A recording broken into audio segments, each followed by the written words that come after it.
A truck crosses the border from Iraq into Iran. Dust on the windshield. The driver yawns. It's another Tuesday. He's carrying machine parts, or so the manifest says. Metal equipment for a factory in Tehran. The Iranian border guard checks his papers. Everything looks clean, stamps the document, waves him through. What the guard doesn't see is the future. In 3 months, the cargo in that truck will tear a hole in Iran's air defense network. The driver doesn't know either. He's just a smuggler making a living on the porous borders where 7 countries meet Iran. Someone paid him well to move metal. He never asked questions. Smugglers don't, but someone else knows. Someone who prepared that cargo months ago. Someone who doesn't exist in any database. And someone who walked away from that truck and disappeared into the Iranian population like water into sand. Rewind further, 5 years before that truck. A cafe in Erbil in Iraqi Kurdistan. A young man sits across from someone he's never met. The stranger asks a simple question. What would you do to see the regime fall? The young man is Kurdish, Iranian Kurdish. He's watched his people persecuted his entire life. Watched friends disappear into Evin prison. Watched the Revolutionary Guards crush protests in his hometown. The anger has been building for years. Now someone is offering him a way to channel it. He doesn't know it yet, but his answer will help destroy Tehran's air defenses before the biggest military operation in Israel's history. This is the story of Operation Rising Lion, but it's not really about Israel, not entirely. It's about what happens when you give angry people in your own country a reason to burn it down. It's about the invisible army that lives among you, the one you never see coming. June 12th, 2025, 3 in the morning. The young man from that cafe, let's call him ST, the only identifier his handlers will allow, crouches in the darkness outside Tehran. He's not alone. Across Iran, scattered like seeds in hostile soil, 70 commandos are moving into position. They have code names drawn from musical notes, a symphony about to play. What Iran's Revolutionary Guards don't know, as they patrol the capital, is that the greatest threat to their air defense systems isn't in the sky. It's already on the ground, has been for months, some of it for years. ST checks his watch, 17 minutes until 0 hour. The precision weapon beside him weighs several hundred kilograms. He was trained for months on how to operate it. Not in Iran, he had to leave the country, learn from Israeli weapon specialists, then slip back in. His family doesn't know where he's been. They think he was working construction in Turkey. If Iran catches him, they'll execute him publicly. They always do with spies, especially Israeli spies. Except ST isn't Israeli, he's Iranian. That's the brilliant cruelty of it. But we're getting ahead of ourselves. To understand how ST ended up here, weapon in hand, ready to attack his own country's defenses, we need to go back further. Back to when Mossad realized they had a problem. October 7th, 2023. Hamas attacks Israel. Over 1,000 Israelis dead. More than 250 taken hostage. Mossad, even the legendary intelligence agency that had assassinated enemies in hotel rooms and pulled off operations that seemed like fiction, they missed it. Completely. The attack came as a total surprise. The world watched Mossad's reputation crack. The agency that had killed Iranian nuclear scientists with remote-controlled machine guns, that had stolen Iran's nuclear archive from a warehouse in Tehran, that seemed to see everything. They didn't see Hamas preparing for months in Gaza, just miles from Israel's border. Inside Mossad headquarters in Tel Aviv, the failure burned. It burned in the hallways. It burned in the meetings. It burned in the eyes of director David Barnea, a man who had spent his career pushing for aggressive action against Iran. Iran, that was the real enemy. Hamas was just a proxy. Hezbollah in Lebanon, the militias in Iraq, even the Houthis in Yemen, all proxies, all armed and funded by Tehran, and Tehran was racing toward nuclear weapons. Barnea knew Mossad needed a win, a big one, something that would show the world, and Israel's enemies, that the agency still had teeth, still had reach, still had the ability to operate anywhere, even in the heart of enemy territory. He also knew that the old way of doing things wouldn't work anymore. For years, Mossad had relied on Israeli operatives. Blue and white, they called them, internally, after the colors of Israel's flag. Jewish Israelis who looked Middle Eastern, enough to maybe pass in Arab countries if they were careful. But Iran wasn't an Arab country, and their security services had gotten better at catching Israeli agents. The risk was too high. Barnea needed a different approach. He needed locals. Yes, the idea wasn't new. A former Mossad director, Meir Dagan, had championed it years before. Dagan was a legend. He ran Mossad from 2002 to 2011. In his office, he kept a photograph on the wall. It showed Nazi soldiers brutalizing his grandfather during the Holocaust. Dagan used to tell people, "I swore that would never happen again." Under Dagan, Mossad started looking at Iran differently, not as a monolithic enemy, but as a mosaic of ethnic groups. Persians only made up about 60% of Iran's 90 million people. The other 40% were minorities: Arabs in the southwest, Azeris in the northwest, Baluchis in the southeast, Kurds in the west. Many of these minorities had grievances, real ones. The Persian-dominated regime in Tehran had oppressed them for decades, crushed their languages, marginalized their cultures, arrested their activists, killed their protesters. Dagan saw opportunity in that resentment. He told colleagues before he died in 2016, "The best pool for recruiting agents inside Iran lies within the country's ethnic and human mosaic. Many of them oppose the regime, some even hate it." Barnea took that philosophy and supercharged it. He expanded a division inside Mossad called Tzomet, junction in English.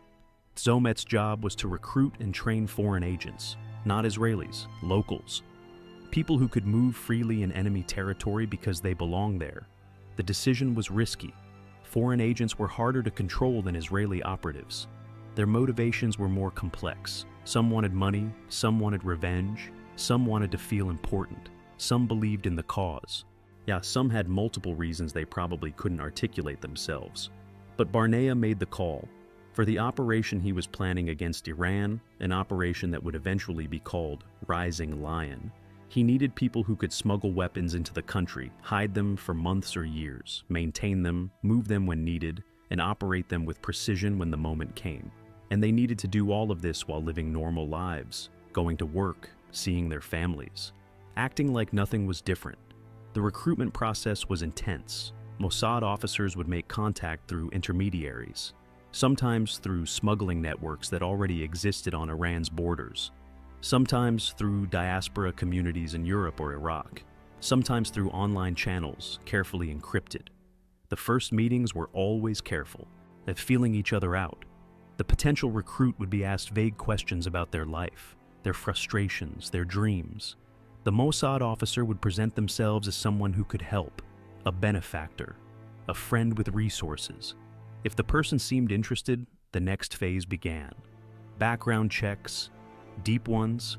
Mossad would spend months verifying everything: family connections, criminal history, financial situation, political sympathies, social media activity going back years. Then came the testing. Mossad psychologists would observe potential recruits, sometimes from behind one-way mirrors. They'd probe for weaknesses, instability, signs that someone might crack under pressure or betray the operation. Polygraph tests were mandatory, before recruitment, after training, between missions. The questions were direct. Esta, have you told anyone about this? Are you working for Iranian intelligence? Will you complete your mission? For ST, the testing took months. He passed everything. His motivation was clear. He was Kurdish. He'd grown up watching his people treated as second-class citizens in their own homeland. His uncle had been arrested during protests years ago, disappeared into the prison system. The family never saw him again. When Mossad asked ST if he'd be willing to work against the Iranian regime, he didn't hesitate. He asked only one thing: if something went wrong, if he was caught, would Israel take care of his family? They promised they would. The training happened outside Iran. ST can't say where. His handlers won't allow it. But for months, he learned skills he never imagined he'd need. Yeah, how to operate precision-guided weapon systems. These weren't rifles or handguns. These were sophisticated platforms that required technical knowledge, fire control systems, targeting algorithms, launch sequences. The weapons weighed hundreds of kilograms. They weren't something you could just point and shoot. how to move through a city without being noticed, surveillance detection, counter-surveillance, how to know if you're being followed, how to lose a tail, how to blend into crowds, how to maintain cover. ST's legend, his cover story, was that he worked construction. He had to be able to talk about it convincingly, know the terminology, have the calluses on his hands. Mossad even arranged for him to work actual construction jobs before he returned to Iran so the story would hold up. How to communicate with his handlers. Encrypted messages, dead drops, signal codes. Never using the same method twice. Never falling into patterns that Iranian intelligence could detect. And for some recruits, specialized skills. Some trained to ride motorcycles and fire weapons at close range. For assassination missions. Others learned how to plant explosives on vehicles. Others practiced operating drones. The training was thorough because the margin for error was zero. Iran executes spies, always, publicly, often by hanging them from construction cranes in city squares. Mossad couldn't afford to send unprepared people into that environment, but the training was only half the challenge. The other half was logistics. How do you get weapons into Iran? The country is paranoid about Israeli infiltration. But their intelligence services, MOIs, and the Revolutionary Guard's intelligence division are constantly hunting for Mossad agents. They have informant networks, surveillance systems, checkpoints, inspections, and the weapons Mossad needed inside Iran weren't small. We're talking about precision missiles, explosive drones, fire control systems, equipment that weighed hundreds of kilograms in total. You can't just stuff that in a suitcase and walk across the border. So, Mossad got creative. They exploited the fact that Iran is bordered by 7 countries: Iraq, Turkey, Azerbaijan, Armenia, Pakistan, Turkmenistan, Afghanistan. Smuggling is a way of life in these border regions. People move drugs, fuel, electronics, weapons across these borders every day using trucks, cars, donkeys, camels. Mossad built relationships with some of these smuggling networks. In some cases, they paid smugglers who had no idea what they were really moving. The cargo manifest said machine parts or metal equipment. Technically true, just not the kind of equipment anyone thought. In other cases, they worked with corrupt officials, a border guard who looked the other way, a customs inspector who stamped the right papers, people who could be bought or blackmailed. The weapons came in pieces, small enough that each individual component didn't raise alarms. They were hidden in shipments of legitimate goods, buried in containers of auto parts, tucked into pallets of construction materials. Once inside Iran, the components went to safe houses. These weren't temporary locations.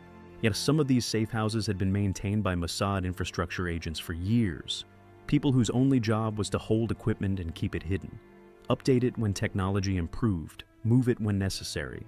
The weapons were disguised when they arrived at these locations. Precision missiles hidden inside what looked like irrigation equipment. Drone components stored as videography gear. Iran has a film industry, so camera drones aren't unusual. Fire control systems embedded in vehicles that looked normal from the outside. This smuggling operation took years. Mossad started moving equipment into Iran long before they knew exactly when or how it would be used. They were building an arsenal, positioning assets, creating options. And they were doing it under the nose of Iranian intelligence. The same intelligence apparatus that Iran's intelligence minister had once described as having enormous gaps. The same system that couldn't monitor 40% of the population effectively because those minorities lived in peripheral regions where Tehran's control was weaker. By early 2025, Mossad had what they needed: weapons positioned across Iran, agents trained and ready, networks established. The pieces were on the board.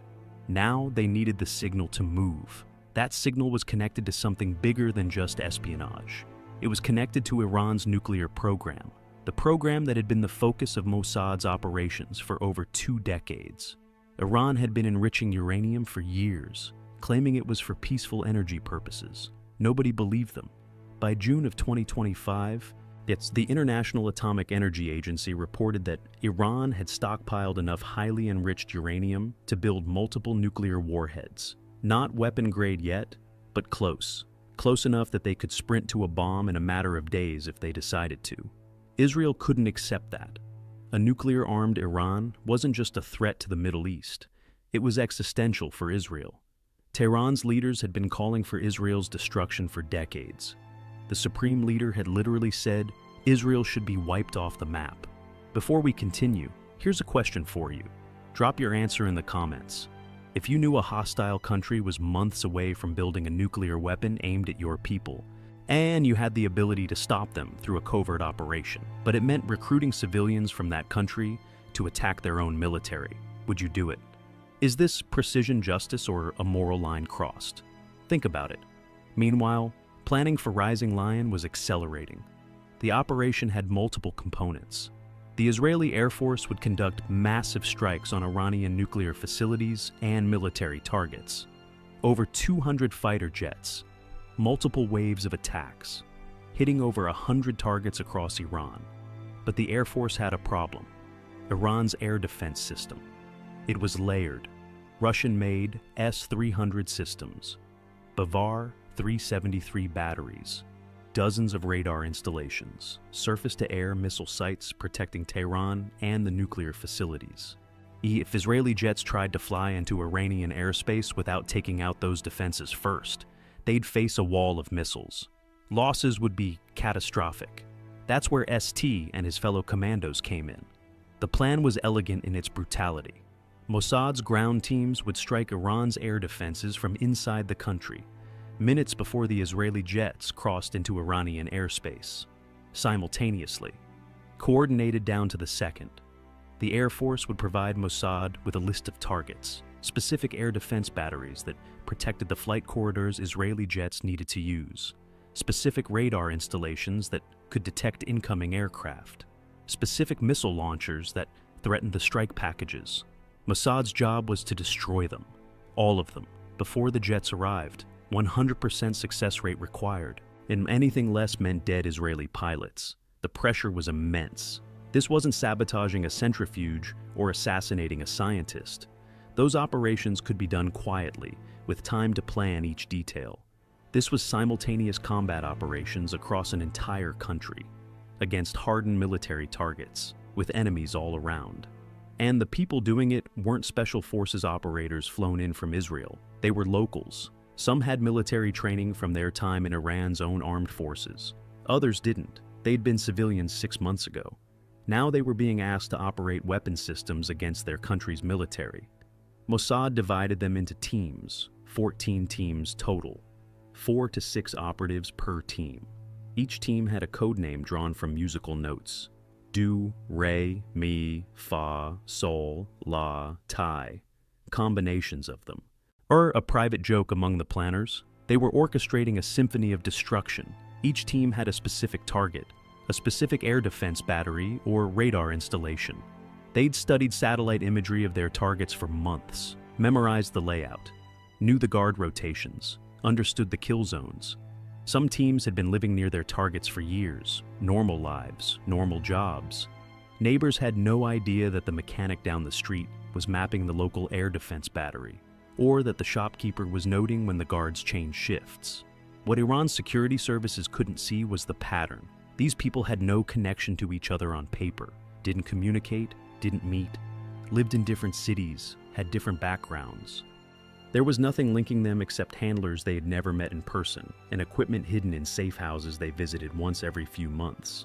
The weapons were already positioned. That had taken years. But in the months before Rising Lion, Mossad made final preparations. Updated systems, replaced batteries, tested communications equipment, made sure everything would work when needed. And they established something unprecedented, a drone base, inside Iran, near Tehran. This wasn't a building with a sign that said Secret Israeli Drone Base. It was more subtle than that, more terrifying in its simplicity.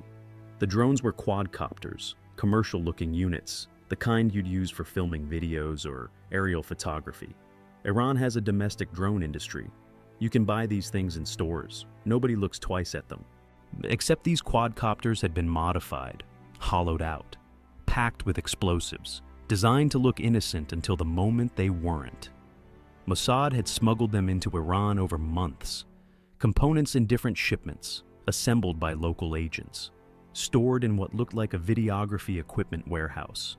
Just another small business in the Tehran suburbs. The agents who maintained this location thought they were storing camera gear for a legitimate company. Only a handful of people knew what was really in those boxes, what they were really designed to do. The target for these drones was specific, the Esfajabad base, an Islamic Revolutionary Guard Corps facility near Tehran, home to surface-to-surface missile launchers, the kind that could hit Israel, the kind that Iran would fire immediately if they knew Israeli jets were coming. As those launchers had to die first, before they could be moved, before they could be hidden, before they could launch. The drones would do it. Explosive-laden quadcopters flying low, hard to detect, striking with precision. But the drone base was just one piece. Mossad had other surprises waiting. In central Iran, near Isfahan, another team had spent 2 years preparing something different. They'd positioned precision-guided weapons near Iranian surface-to-air missile batteries. Not next to them. That would be obvious, but close enough, hidden in terrain features, buried in the ground, disguised as rocks.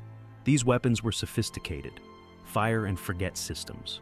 You point them at a target, you launch, and the missile guides itself using laser designation or GPS, the kind of technology that usually requires military training to operate. Mossad had trained their people to use them anyway. They'd built full-scale replicas of Iranian air defense sites in training facilities. Let the recruits practice on the exact layouts they'd encounter in Iran, over and over until muscle memory took over. By late May 2025, the teams were ready. The weapons were positioned, the communications networks were tested, everything was in place. Then came the political decision. Israeli Prime Minister Benjamin Netanyahu had been planning this operation for years. His military and intelligence chiefs had briefed him regularly on progress. The intelligence files on Iranian nuclear scientists, the infiltration of weapons into Iran, the recruitment of local agents. But Netanyahu needed American support, or at least American acceptance. Now, he couldn't launch the biggest military operation against Iran in modern history without telling Washington. President Donald Trump had his own beef with Iran. He'd pulled the United States out of the Iran nuclear deal in his first term, called it the worst deal ever negotiated, promised he'd never let Iran get a nuclear weapon. In April of 2025, Trump gave Iran an ultimatum: 2 months to accept a new deal ending all uranium enrichment, complete nuclear dismantlement, or face consequences. Iran ignored him. They'd heard threats before. They didn't believe Trump would actually strike them. They definitely didn't believe Israel could. What they couldn't see was the coordination happening behind the scenes. Netanyahu and Trump talking regularly, American intelligence sharing data with Israel, US, and military planners working with Israeli counterparts on contingencies. Trump gave Netanyahu a green light, not just permission, American participation. US bombers would join the strikes. They'd drop the massive bunker buster bombs, GBU-57s, on Iran's Fordo nuclear facility, the one buried deep underground, too deep for Israeli weapons to reach. The operation was set for mid-June. The exact date would depend on intelligence, on weather, on making sure everything was perfect. Iran had no idea what was coming. They were watching for Israeli jets, monitoring their airspace, tracking Israeli military movements through satellites and spies. What they weren't watching for was the threat already inside their borders. The truck driver who'd been transporting machine parts for months. The construction worker who'd been working near the air defense battery. The shopkeeper who kept odd hours. June 10th, 3 days before 0 hour. Mossad activated the final phase. Teams received coded messages, musical notes transmitted through encrypted channels. Each team knew what their notes meant. Time to move to final positions. ST left his apartment in Tehran at his normal time. Told his family he had a construction job in the suburbs, would be gone for a few days. His mother packed him food. His sister joked about him working too hard. He hugged them goodbye, wondered if he'd see them again. What his family didn't know, what they could never know, was that he was about to participate in an attack that would kill Iranian soldiers. Maybe dozens of them, maybe more. The moral weight of that sat heavy. These weren't abstraction. They were people, some of them conscripts, kids really. 18-year-olds doing mandatory military service. They hadn't chosen to be part of a regime that oppressed minorities. They'd just been born in the wrong country. But ST had made his choice. He thought about his uncle, disappeared into Evan prison, about friends beaten by Basij militia during protests, about a lifetime of being treated as less than because he was Kurdish. The regime had blood on its hands. If bringing it down meant striking its military, so be it. He met his team at a safe house on the outskirts of Tehran, 3 others. They'd trained together, but never operated together inside Iran. Never been in the same room here. Too risky. Now they unpacked the weapons, checked the systems, ran diagnostics. Everything worked. The smuggling operation had been successful. 8 years of moving components across borders, hiding them in safe houses, maintaining them. It had all worked. The weapon was a Spike NLOS system, non-line of sight. You could fire it, and the missile would fly up to 25 kilometers, guided by fiber optic cable or GPS. You didn't need to see the target, just know where it was. Their target was an air defense battery 12 kilometers away. Russian-made Nebo-1 radar system, one of the most advanced in Iran's arsenal, designed to detect stealth aircraft. It had to die. June 11th, 2 days before 0 hour. Across Iran, other teams were doing the same thing, arriving at positions, unpacking weapons, preparing. In the Tehran suburbs, agents at the drone base were running final checks on the quadcopters, 43 explosive drones, and each one programmed with GPS coordinates for specific missile launchers at Esfajabad, each one carrying enough explosive to destroy its target. The agents handling these drones had no military background. One was a former film student who'd actually worked as a videographer before Mossad recruited him. His job was perfect cover. He owned camera drones legitimately, had permits for them. Nobody questioned why he had so many. What they didn't know was that half his inventory had been swapped out. The drones that looked like commercial equipment were weapons, waiting. In central Iran, another team was positioning vehicle-mounted systems. These were particularly clever. The weapons were hidden inside trucks that looked normal, construction vehicles, delivery vans, things you'd see on the road every day. Iranian soldiers drove past these trucks, didn't look twice. Why would they? They were parked in industrial areas, near warehouses, along roads, completely ordinary. What those soldiers couldn't see was the transformation these vehicles would undergo at 0 hour. Panels would slide open, weapons would deploy, missiles would launch, all remotely controlled. The vehicles might not even have drivers when it happened. June 12th, 1 day before 0 hour. The Mossad teams were in position, weapons ready, communications established with handlers outside Iran. Everything depended on timing now. That same day, something else was happening in Iran, something the Israelis had orchestrated with psychological precision. Iran's Air Force had announced a major drill, a show of force, a message to Israel and the United States. Don't try anything. Hey, we're ready. The drill required senior Air Force commanders to gather at a command center, all of them, in one location, for coordination. Iranian media covered it, showed footage of generals arriving, tough talk about defending the nation, projecting strength. What they didn't show was that Israel was watching, in real time, satellite surveillance, signals intelligence, human sources on the ground. Mossad knew exactly which building the commanders were in, exactly when they'd all be together. The Israelis called it a gift. Iran had assembled its Air Force leadership for them, made them a single target, all because they wanted to look strong on television. Strike planners added the command center to the target list. When the operation began, precision missiles would go through that building's roof. Every senior commander inside would die. Iran's Air Force would be decapitated in minutes. But the Iranians organizing the drill had no idea. They thought they were projecting deterrence. They were actually setting up their own execution. That's the cruelty of intelligence superiority. You make decisions based on what you think you know. But if the enemy knows more than you, knows what you're planning, knows where you'll be, knows your vulnerabilities, your own actions become the trap. June 13th, 0 hour approaching, 3 in the morning. ST and his team had been in position for hours, waiting in the darkness outside Tehran. The Nebo-M radar installation was 12 kilometers away, humming with electronic signals, watching the sky for threats. The operators inside that radar station were drinking tea. Bored. It was a quiet night. Nothing happening. And just another shift watching screens. What they couldn't detect was the threat on the ground. The 4 men with a Spike NLOS system aimed at their facility. The fiber optic cable already spooled. The targeting coordinates already programmed. ST checked his watch. 16 minutes. His hands were steady. The training had worked. Months of preparation had overridden the fear. Across Iran, 70 commandos were doing the same thing. Checking watches, checking weapons, waiting for the signal. At the drone base near Tehran, agents had powered up the quadcopters, 43 drones, all armed, all programmed, waiting for remote activation. In central Iran, the vehicle-mounted systems were ready.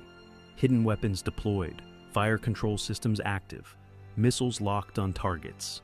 And in Israeli airspace, over 200 fighter jets were preparing to take off. F-15 Strike Eagles, F-16 Fighting Falcons, F-35 Lightning stealth fighters, all armed with precision-guided munitions, all with targets in Iran. The pilots had been briefed. They knew the plan. They knew Mossad teams were already on the ground in Iran, already attacking. The pilots' job was to hit their targets in the windows that Mossad opened when the air defenses went down.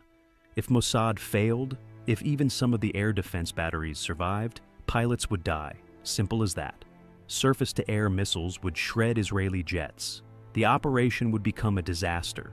Everything depended on locals, on ST and people like him, on Iranians attacking Iran, on the invisible army that Iran didn't know existed. 2 minutes to 0 hour. ST's team leader gave the order. A final weapons check. Everyone confirmed ready. At Nesfajabad base, the missile launchers sat ready to fire, pointed toward Israel, loaded with ballistic missiles, the kind designed to carry warheads hundreds of kilometers, to strike Tel Aviv, Haifa, Jerusalem. The soldiers guarding those launchers had no idea that above them, hidden in the Tehran suburbs, 43 explosive drones were about to activate.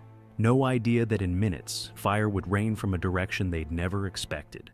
1 minute to 0 hour. The Nebo-M radar operators took another sip of tea, adjusted their screens, watched the empty sky. They didn't look down, didn't check the ground approaches. Why would they? Air defense systems defend against air threats, missiles from the sky, jets flying fast and high, not threats already on the ground. Not men with weapons positioned just outside the security perimeter, not the fiber optic cable snaking through the darkness toward their installation. 30 seconds. ST placed his hand on the launch control, waited for the signal. His team leader had a radio, encrypted, connected to a Mossad handler somewhere outside Iran, maybe in Iraq, maybe in Israel, maybe somewhere else entirely. The handler would give the final authorization, the musical note that meant go. 15 seconds. At the drone base, the agent's finger hovered over the master activation switch. 43 drones, 43 targets, all programmed, all ready, just waiting for the command. 10 seconds. Across Iran, in 14 different locations, teams prepared to fire. 70 commandos, most of them Iranian, some from neighboring countries, all fighting against the Islamic Republic, all betting their lives on Israeli promises. 5 seconds. Israeli jets were wheels up now, climbing, turning east. Strike packages forming up. Tankers ready to refuel them. Electronic warfare aircraft ready to jam Iranian communications. Everything synchronized, everything depending on what happened in the next few minutes. 3 seconds, the signal came. A simple code word. A musical note transmitted across encrypted channels to 14 teams simultaneously. Fire. ST pressed the launch control. The Spike missile erupted from its container, flame and smoke. The noise was enormous, so much for stealth. But it didn't matter now. The missile was away. Climbing, banking, guidance system active, fiber optic cable unreeling behind it, 12 kilometers away. The Nebo-M radar operators jumped at the sound of the launch, looked at their screens, saw nothing. The missile was too low, too small, too close. They reached for alarms, too late. The Spike hit the radar installation doing several hundred kilometers per hour. The explosive warhead detonated. The the sophisticated Russian radar system, worth millions of dollars, designed to detect stealth aircraft, turned into shrapnel and fire. The operators died instantly, probably never understood what happened. One moment drinking tea, next moment gone. At Esfajabad base, the drones arrived, not all at once. Staggered. First wave hit the missile launchers on the north side of the facility. Explosions rippled across the base. Soldiers ran for cover, alarms screamed. They thought it was an air attack. Looked at the sky. They tried to activate anti-aircraft systems. Didn't realize the threat was coming from Tehran, from their own capital, from drones that had been staged just kilometers away. Second wave hit the command post. Third wave hit the remaining launchers. By the time Iranian forces realized what was happening, Esfajabad's offensive capability was burning wreckage. Those surface-to-surface missiles that were supposed to hit Israel, destroyed on the ground, never launched, never even moved. In central Iran, the vehicle-mounted systems fired, precision missiles streaking towards surface-to-air batteries. The trucks that had been parked innocuously for days, maybe weeks, suddenly transformed into weapons platforms. Iranian soldiers nearby watched in shock. Those civilian vehicles just launched military ordnance. How? Who? What?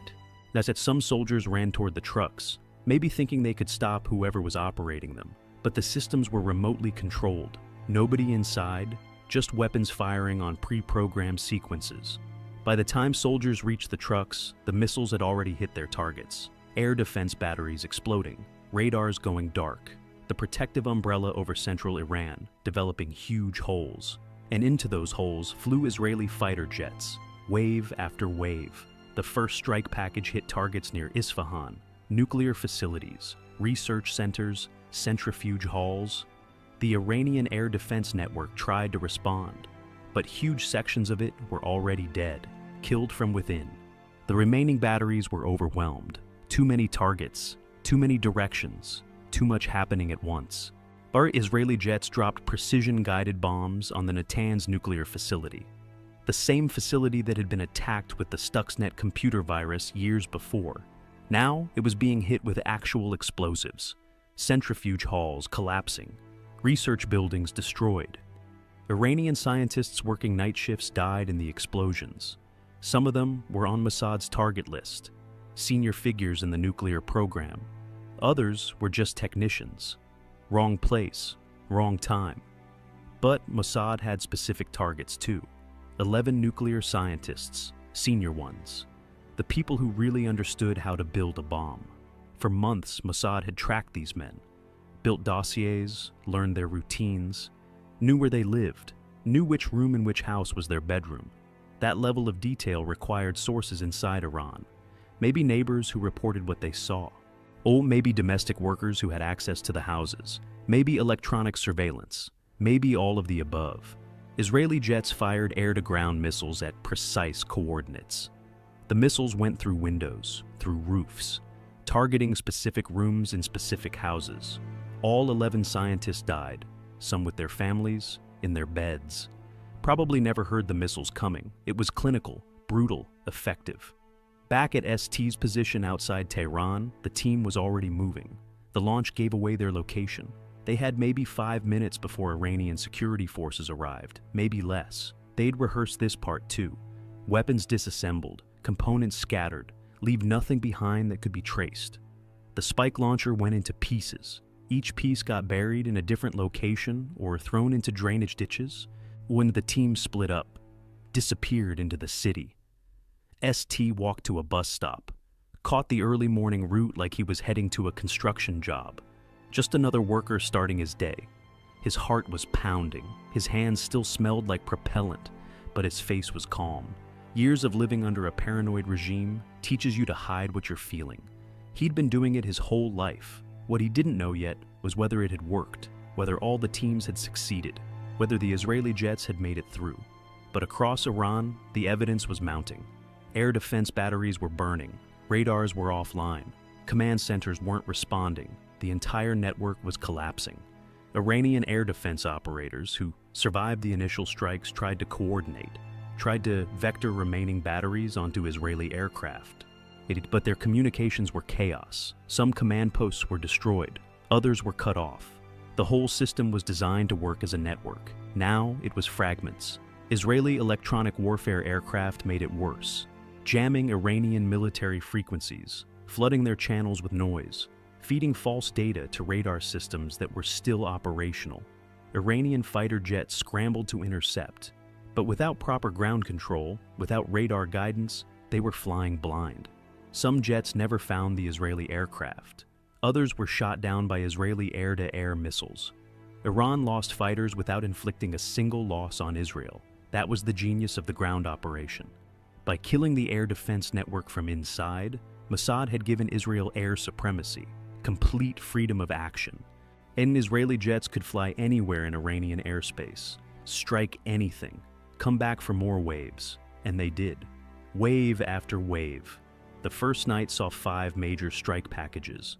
Over 300 precision-guided munitions dropped.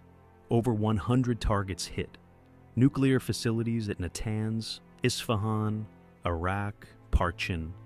Fordo got special attention. That one was deep underground, too deep for Israeli bombs, but the Americans came through. USB-2 stealth bombers dropped GBU-57 bunker busters. 30,000-pound bombs designed to penetrate hardened targets. The bombs went through layers of rock and concrete, detonated deep inside Fordo.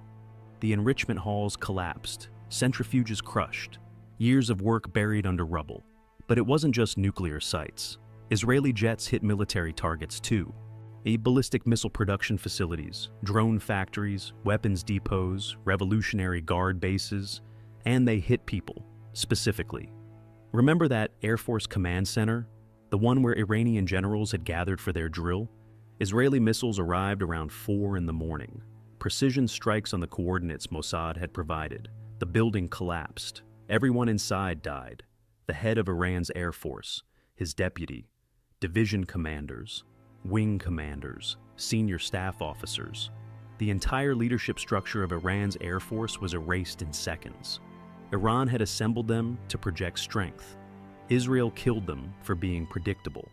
That same morning, Revolutionary Guard Corps commanders were also targeted. Hossein Salami, the IRGC chief, Mohammad Bagheri, the chief of staff of Iran's armed forces, high-value targets.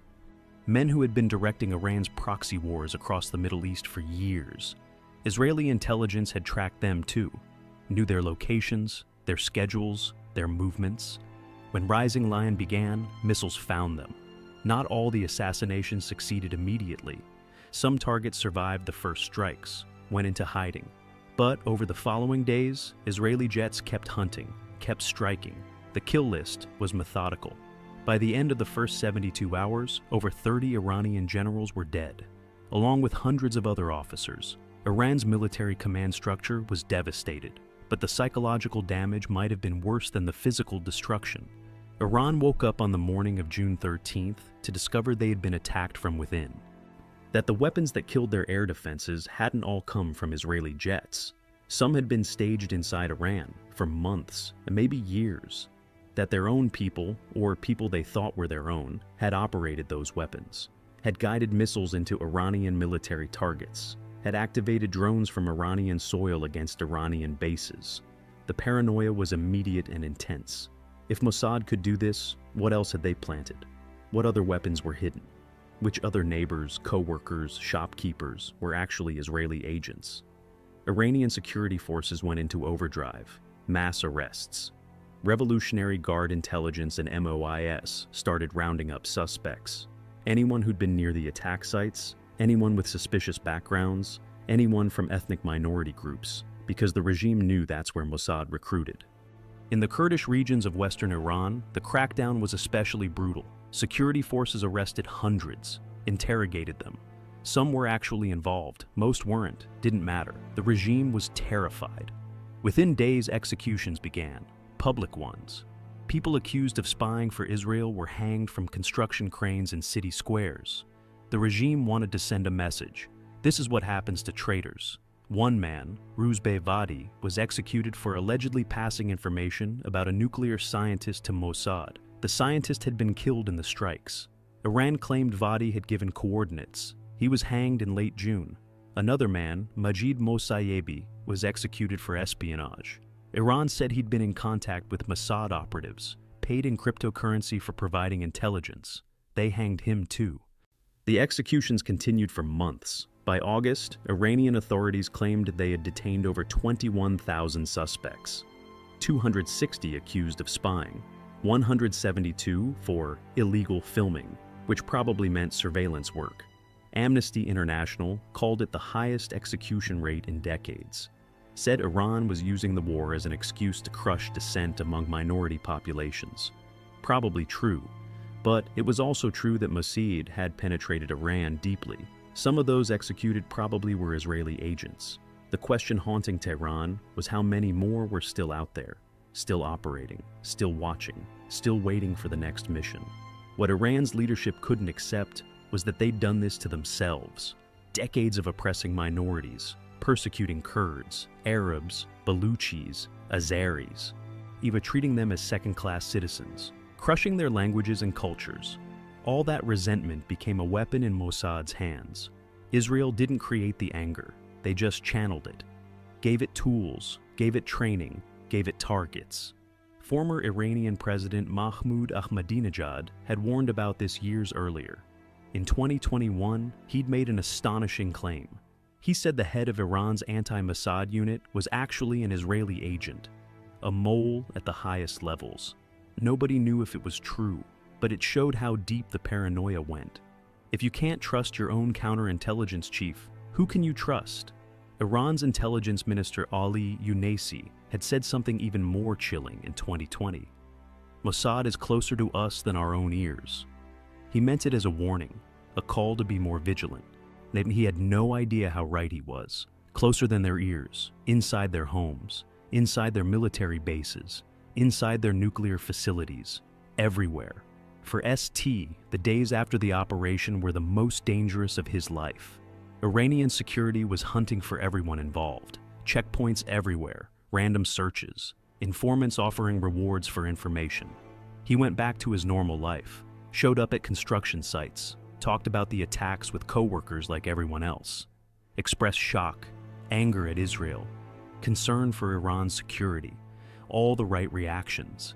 Inside, he was terrified.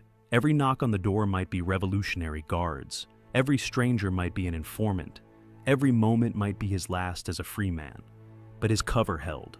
The legend Mossad built for him was solid. His family believed he had been at work, and his neighbors had no reason to suspect him. The truck he'd used to get to the operation had been disposed of. The weapons were scattered or destroyed. Most importantly, he hadn't been caught at the scene. He'd gotten away cleanly. And Iran had so many suspects to chase, they couldn't possibly investigate everyone. Some operatives weren't as lucky. Iranian media reported arrests near several attack sites. Some teams didn't escape fast enough, or left equipment behind that was traceable, or were betrayed by informants. Mossad's instructions had been clear. If you're caught, reveal nothing. Protect the network. Take what comes. Israel can't rescue you, can't even acknowledge you exist. But Israel would take care of their families. That was the promise. Get caught, stay silent, and your loved ones would be supported. Relocated, if necessary. Nace given new lives. Whether Israel kept those promises, we don't know. Those stories are still classified. But the fact that Mossad can still recruit agents inside Iran suggests word got out that they honor their commitments. The operation wasn't over after the first strikes. Israeli jets kept coming back, day after day, hitting targets across Iran. By June 15th, over 250 targets had been hit. Then Israel escalated, started hitting energy infrastructure, oil refineries, gas facilities, petrochemical plants, the regime's economic lifelines. Billions of dollars of damage. Iran tried to respond, launched ballistic missiles at Israel, over 500 of them across the 12 days of fighting. Also sent over 1,000 suicide drones. Most were intercepted. American destroyers in the region helped. Aegis systems shooting down Iranian missiles. Israeli Iron Dome and David Sling batteries working overtime. U.S. Patriot batteries in neighboring countries joining the defense. But some missiles got through, hit civilian areas in Israel, an apartment building in Bat Yam, a hospital. government buildings. About 30 Israeli civilians died. Thousands were wounded. Damage estimated at $12 billion. Israel considered it an acceptable price. Iran had lost far more. Half its ballistic missile stockpile destroyed. 80% of its mobile launchers gone. Its nuclear program set back years, maybe decades. Its air defense network shattered. Its military leadership decapitated. The fighting ended June 24th. 11 days of war. Both sides agreed to a ceasefire under U.S. pressure. Neither side had won completely. But Israel had achieved its objectives. Iran's nuclear program was crippled. Its ability to threaten Israel was severely degraded. More importantly, Israel had sent a message to Iran, to Hezbollah, to every proxy and enemy in the region. We can reach you anywhere. We can strike from inside your own territory. We have eyes and ears where you least expect them. The psychological victory was as important as the military one. Iran now had to operate under the assumption that Mossad was everywhere, that anyone could be working for Israel. That trust was a luxury they couldn't afford. That level of paranoia corrodes societies, makes them weaker, makes them turn on themselves, which was part of the point. For Mossad, Rising Lion was redemption. After the October 7th failure, they'd proven they still had capabilities that shocked the world.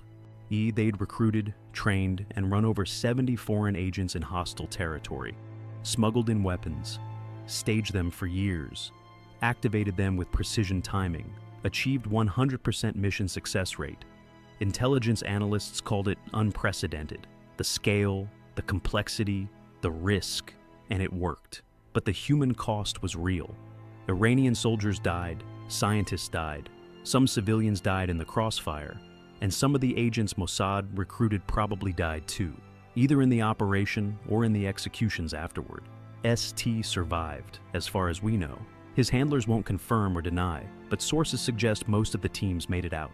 Most escaped detection. Most are still in Iran, living normal lives, waiting, because the operation proved a concept. You don't need to invade a country to destroy its critical infrastructure. You don't need to send your own soldiers into enemy territory. You just need to find people inside that country who want to fight their own government. People with grievances, people with courage, people willing to take enormous risks for various reasons. Ideology, revenge, money, or just the belief that they're doing something important. Every country has those people, dissidents, minorities, the oppressed, the angry. Intelligence agencies have always recruited them. But Rising Lion showed what happens when you recruit them at scale, train them professionally, arm them with modern weapons, coordinate them with military operations. It's a new model of warfare, or maybe it's an old model with new technology. Either way, it's terrifying if you're a government that oppresses parts of your own population, because you've created your own enemies. And when a foreign intelligence service comes offering them weapons and training, some will say yes. Maybe a lot will say yes.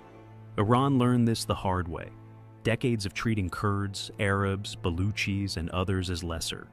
Crushing their protests, imprisoning their activists, executing their leaders. All of that created a pool of potential recruits for anyone willing to arm resistance. Mossad was willing, and the result was the most successful covert operation in modern intelligence history. The question now is whether other countries learn from this, whether China looks at its Uyghur population and worries, whether Russia thinks about its ethnic minorities, whether any authoritarian regime with internal divisions realizes they've created vulnerabilities that can be weaponized, and whether intelligence agencies around the world are taking notes, studying Rising Lion, thinking about how to replicate it. Because if you can turn a country's own population into a weapon against it, you change the nature of conflict. You make borders less relevant. You make domestic security impossible. You make every citizen a potential threat. That's the real legacy of Operation Rising Lion. Not just what Israel did to Iran, but what it proved was possible. The invisible army isn't coming from outside. It's already there, living among you, waiting for someone to activate it. Iran's intelligence minister said Mossad is closer than their ears. He was right, but it's worse than that. Mossad isn't just close. In some cases, Mossad is you, your neighbor, your coworker, the person serving your coffee, the truck driver making deliveries, the construction worker fixing roads. People you see every day and never suspect, until the night weapons fire from inside your borders, until air defenses explode from within, until you realize the enemy has been there all along, patient, prepared, waiting. That's the nightmare Tehran lives with now. The uncertainty. The knowledge that despite arresting 21,000 people, despite executing dozens, despite massive security crackdowns, the networks might still be there, dormant, ready. And there's no way to eliminate the vulnerability without addressing the underlying problem. The oppression that creates the motivation, the ethnic divisions that create the recruiting pool, the grievances that make people willing to risk execution for a chance at payback. Iran could kill every suspected agent, could execute thousands, could turn the country into a surveillance state that makes China look permissive. And it wouldn't matter, because as long as people have reasons to hate their own government, enemies can weaponize that hate. Israel didn't invent Kurdish resentment, didn't create Baluchi anger, didn't cause Arab frustration with Persian dominance. Those were already there. Israel just gave them an outlet. That's the genius and the horror of operations like Rising Lion. They don't require you to convince people to betray their country. They find people who already feel betrayed by their country and then give them tools. The man who crossed the border from Iraq carrying machine parts, he probably had his reasons. Maybe Iranian security killed someone he loved. Maybe he needed money and morality was flexible. Maybe he believed in Kurdish independence and saw this as a step toward it.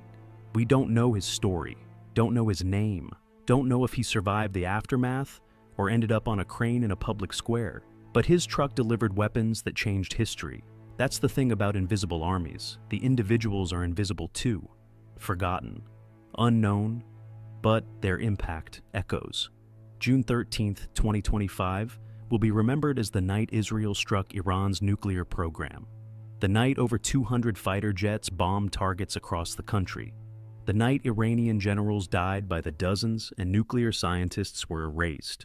But it should also be remembered as the night Iran was attacked from within, by its own people, by the minorities it had spent decades oppressing, by the invisible army that was always there, waiting for someone to give them weapons and permission. That's the operation beneath the operation, the story inside the story. Not just what Israel did, but how they did it, and why it worked. If you're still watching, you now know something most people don't. The real story of Operation Rising Lion. Not the headlines about airstrikes and nuclear facilities, but the ground truth about recruitment, infiltration, and the weaponization of internal divisions. This exposed the machinery of modern intelligence warfare, how invisible armies are built, how trust becomes a weapon, how every society's internal conflicts are potential vulnerabilities waiting to be exploited. If this changed how you think about espionage and modern conflict, hit subscribe, because the next operation is already in motion somewhere. Different country, different agency, same principles. And here's the final question for the comments, one that matters more every day. In a world where intelligence agencies can turn citizens against their own governments, where borders matter less than loyalty, where the enemy might already be inside your country, is any nation truly secure anymore? Or has technology and tactics reached a point where every government with internal divisions is vulnerable to exactly what happened to Iran? Think about that. Then look around. The invisible army isn't just in Iran. It's a concept, a method, a tool that works anywhere people feel oppressed, anywhere minorities are marginalized, anywhere grievances run deep enough that someone might say yes to a stranger offering weapons and purpose. That's the real lesson of Rising Lion. The operation succeeded because Iran created the conditions for its own penetration. And until countries learn to treat all their citizens with dignity and justice, they'll keep creating armies that can be turned against them. The question isn't whether another Rising Lion will happen. The question is where and when, and whether the next target will see it coming any better than Iran did. Based on history, probably not. Because the defining characteristic of invisible armies is that you don't see them until they strike, and by then, it's too late.